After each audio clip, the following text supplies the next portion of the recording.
Welcome to episode 4 of the Torchtale Radio Show, Brought to you by Mountain Fire Media, LLC. Blue sky, yellow sun, green grass. Blue sky, yellow sun, green grass. Green grass. This happened a couple of years ago. I like Bic lighters. No, I'm no salesman for the brand. I speak from years of testing and trying all sorts of lighters, from Zippos to cheapos, promo lighters, accessories, and all things in between. Short of rubbing two sticks together, if you could start a campfire or light a cigarette with it, I've probably given it a test run. I don't smoke cigarettes, by the way. Tried them. They make me sick to my stomach. I like to call them coffin nails. But I always come back to these Bic lighters as they have the most stable, consistent design, and their little safety thingy is pretty silly to me. It does thwart a friend of mine, though. He has to disable it to use Bics, which is one way we tell each other's lighters apart.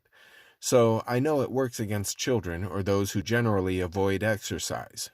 Anyway, more to the point, Bics are so common that you can find them pretty much anywhere. That store you usually shop at for your general around-the-house items, yeah, they've got 'em. You can get Bic lighters in a regular colored 5-pack, or you can get a 4-pack with more stylish designs on them, each reasonably priced when you consider that to buy a single Bic lighter costs almost double what it does when you're buying them in one of these packs. So I will occasionally collect a few packs to stock up, especially if I notice a particular style or color motif amongst the stacks hanging on the rack. Much cheaper than paying $2 for one at the gas station. Pretty obvious I'm devoted to the brand, yeah? So, imagine my surprise and dismay when, on a day when I decide to restock my supply and gift a friend of mine, I can't find these packs anywhere. Go to my usual spot, empty. All the shelves and all the rows at checkout. What? Why? I even asked about them, and I swear these were people in their late teens, early 20s. They acted like I was asking about something strange and obscure. Bic lighters? 4-packs? Like such a thing could have no practical use in their lives at all. But they got that phone strapped to their wrists like their lives depended on it, right? Can't figure out how to spell Bic for their little search engine, but who needs to know how to write when you can just yell at it over and over, right? Okay, generation gap, I get it, but I sure as hell won't be asking these children where the tucks are anytime soon. So, struck out there, went to 3 different spots on the way to my friend's and struck out across the board. Each store I go to has the space where these 4- and 5-packs should be, but no lighters. 3 different spots. Unprecedented. Now I'm really pissed because I wanted to get a pack for my friend, who I was on my way to see, and now I'm late and I have no surprise gift. He's diabetic, so I'm not bringing him candy or munchies, and he stocks up like I do, so the lighters were choice. But now I'm stressed, and my brain is working overtime.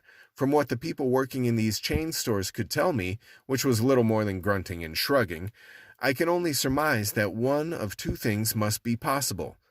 1, I have been extremely unlucky in my hunting, or 2, maybe there has been some local law passed preventing the sale of Bic lighters in 4- and 5-packs. Come to think of it, California has been passing some pretty silly and restrictive laws lately, and continuing to think along these lines, we have been having a spate of wildfires again. Pretty devastating this time around, and they've been saying it's only getting worse out there. A lot of natural kindling and stupid people setting things off.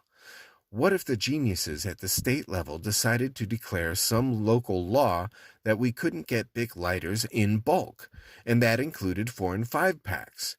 Those bastards! What if they just did it and we had no idea until it was already done? But why would they do that? Then again, why wouldn't they do that?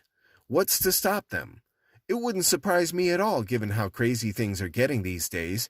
Even Feinstein's getting twitchy, dismissing those children in the most awkward photo op since, well, there are just too many to choose from these days, aren't there? I wonder if my friend has heard anything about a Bic lighter multi-pack ban. He pays attention to local news, he might have heard something. I should probably also mention that, shortly before this incident, I had just completed self-publishing my book of political commentaries through my online store. It's a deliberately volatile piece of work that tracks many topics either barely explored or completely ignored by big media outlets, and I named it with very little irony, America's Dead and You're Next, the impotent rantings of a powerless white man.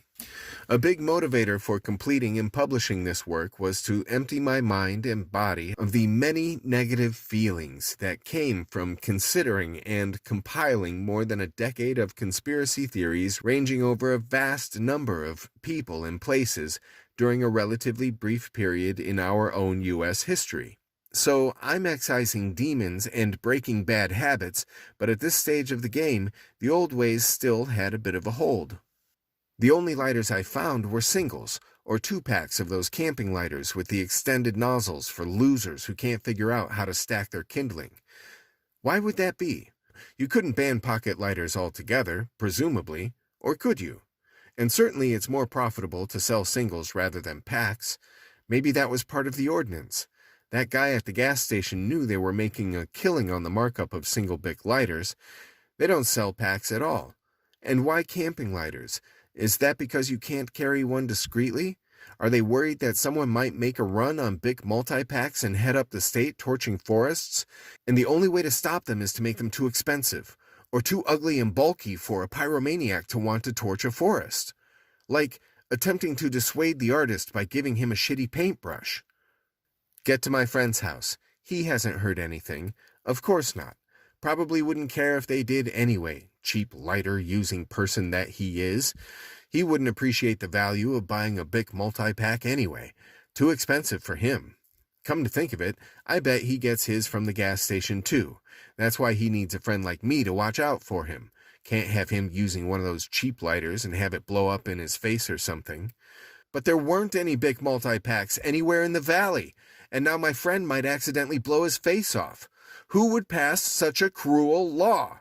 Who benefits from this ban, really? Someone has to be making money off of it. Would Bic do it to themselves? Help pass a detrimental law because it might boost their single lighter sales? Nah, hell no, those multi-packs are awesome. If anything, I bet Bic makes millions off of those stylish 4-packs alone. I bet they'd rather sue California than submit to such a reckless and tyrannical law. Something must be done. I'll be looking into this after tonight, my friend, I can assure you.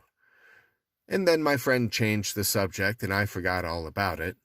Well, it did stick in the back of my head, but I still had my stock, and my friend didn't seem to care that much anyway, so I didn't worry about it too much after that first fateful night.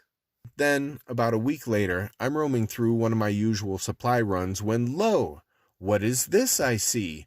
Stacks of Bic 4 and 5-packs in each checkout lane. Row after row of brightly colored and thematically appealing packages of pocket lighters to sift through and choose from. The Bic multi-packs were back.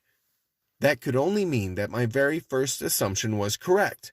I was just having a bad run that night in what was an odd coincidence exacerbated by circumstances. I stressed myself out and made up some wild speculation about a conspiracy to ban something I liked and wanted. I even felt justified in making myself upset over it by concocting these non-existent associations to make my case. Why would I do that? Because it was easy to do.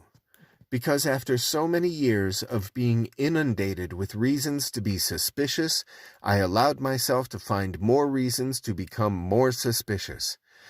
Anything can become suspect, or a threat, or a conspiracy if you let your mind wander far enough. If you let yourself know just enough to do something, but not enough to do the right thing. It's why I had to write that book in the first place. Too much knowledge with not enough leverage to learn more or even become remotely capable of determining the right thing to do about what was happening. I was done running mazes and chasing carrots, and here I was, so well learned in the art that I was making my own mazes, dangling my own carrots, just because I got used to thinking that there had to be something worth chasing somewhere. As I reflected upon this again, I realized what a perfect example this was of how we create the world we live in, using what information we have to try and make the best decision for our own survival and the survival of those we care about.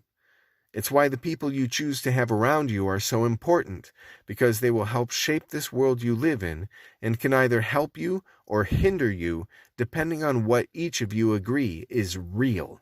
This big multi-pack ban was a complete fabrication on my part, but I was willing to consider the possibility because it suited a very recent narrative in my head regarding a very specific subject.